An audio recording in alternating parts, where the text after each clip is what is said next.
I am loving all of the videos and the memes just dogging Donald Trump. Hillary Clinton had this to say last night.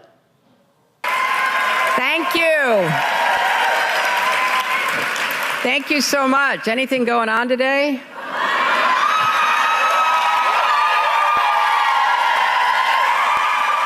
I bet she's saying hashtag, I tried to tell you. All right, y'all, this Law and Order send-up really made me smile.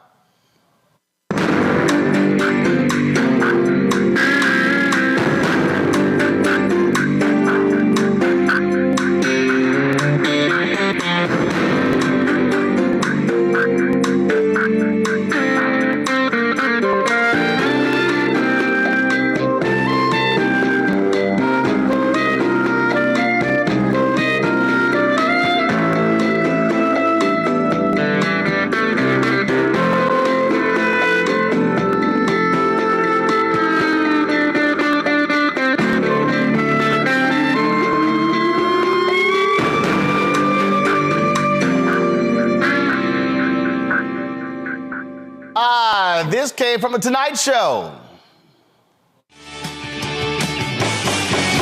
I paid hush money because I've had a lot of fun. I fought the law, and the law won. I'll be taking naps until it's all done. I fought the law, and the law won. Somehow I'm still allowed to run. I fought the law, and the law won. I fought the law, and the law won. Take me home, mommy. Oh, my man Fallon has dropped this song using AI. You guilty as hell. One count, you're going to jail. 2 counts, that's a large amount. 34 counts, you fucked around and found out. 'Cause you guilty. Guilty. You so guilty. Damn, damn, damn, damn, damn. You tried it, man. Thought you could beat the system with your tiny hands. And the folks at 11 Films, they were up all night dropping this video. We've got a verdict. Ari Melber. We are looking at count 1, guilty. Count 2, guilty. Count 3, guilty. Count 4, guilty. Count 5, guilty. Count 6, guilty. Count 7, guilty. Count 8, guilty. Count 9, guilty. Count 10, guilty. Count 11, guilty. Count 12, guilty. Count 13, guilty. Count 14, guilty. Count 16, guilty. Count 17, guilty. Count 18, guilty. Count 19, guilty. Count 20, guilty. Count 21, guilty. Count 22, guilty. Count 23, guilty. Count 24, guilty. Count 25, guilty. Count 26, guilty. Count 27, guilty. Count 28, guilty. Count 29, guilty. Count 30, guilty. Count 31, guilty. Count 32, guilty. Count 33 and 34, guilty. That is Donald J. Trump, defendant, found guilty on all 34 felony counts. Oh, my goodness. Don't you just love it? That's why, again, I'm rocking the Earl Campbell throwback jersey from the Houston Oilers. Of course, he was number 34. And so I just love it. I love it. I love it, y'all. Y'all see this here?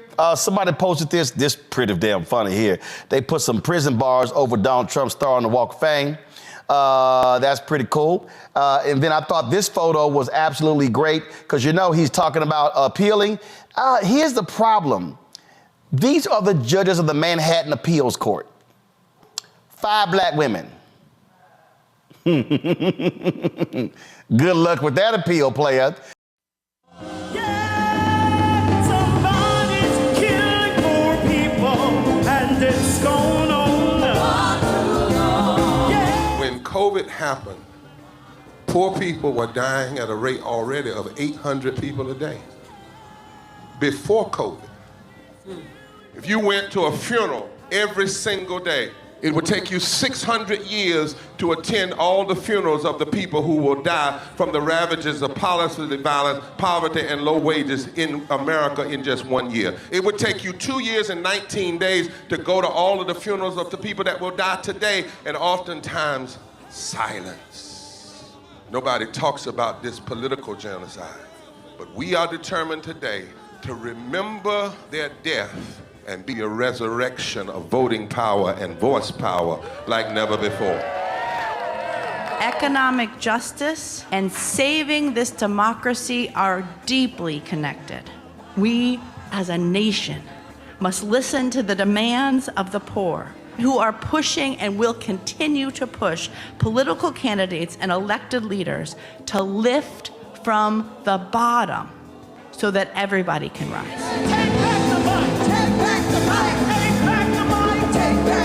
We are the poor, the marginalized, and the underpaid. And we are taking one step forward to say that everybody has a right to live. Poverty is not the fault of those who are impoverished. It is caused by those who make the policy. There are over 135 million poor and low-wage, low-income people in this nation. The biggest block of potential voters by far is low-income, low-wage voters. I can't afford medicine. Sometimes I have to skip because of the cost. The farm worker community is tired of the violence imposed upon us by greed, exclusion, and denial of basic human rights. Those folk that represented by that casket, poor and low-wage workers who are the most moral people in this country because they go to work every day believing, even though going to work is hazardous to their health. I'm tired of working 70 to 80 hours a week and still not have money for the necessity of bills. I'm tired of getting sick and not being able to go see the doctor. Having to make a choice to pay between rent or the light bill or food or clothes. You cannot claim to care about families and a culture of life and then do everything in your power to rob people of equal access to resources and to force them to live in poverty. Leadership of both parties have waged war on poor people and low-wage workers. And this government has treated people experiencing poverty, including their military families, with disdainful, deliberate, malicious neglect. So the truth is that my son died from poverty. We refuse to accept poverty as the fourth leading cause of death. The fourth leading cause of death in this, the richest country in the world. We march today for our children and the generations to come. And we need to do it with the loudest voices possible, the biggest actions possible. We will voice our demands and register our vote. When we stand up and when we stand together, things change. There is the electorate that is, and then there is the electorate that should be. 34 million eligible poor and low-income voters did not vote in 2016. If just 20% of those voters in swing states were mobilized around an agenda, they could change the political outcome of every election. So we're launching the most massive voter mobilization and turnout campaign in history of poor and low-wage voters, allies, and religious leaders. People are dying, but we know it doesn't have to be this way. And so we are calling on everyone to join us in this Poor People's Campaign, a national call for moral revival. We are here, we will be seen, we will be heard, and our power will be felt. We don't need to be an insurrection. We are a resurrection that will be felt across this country. Are you ready? Ready? Ready? Ready? We are a resurrection, and we are ready. And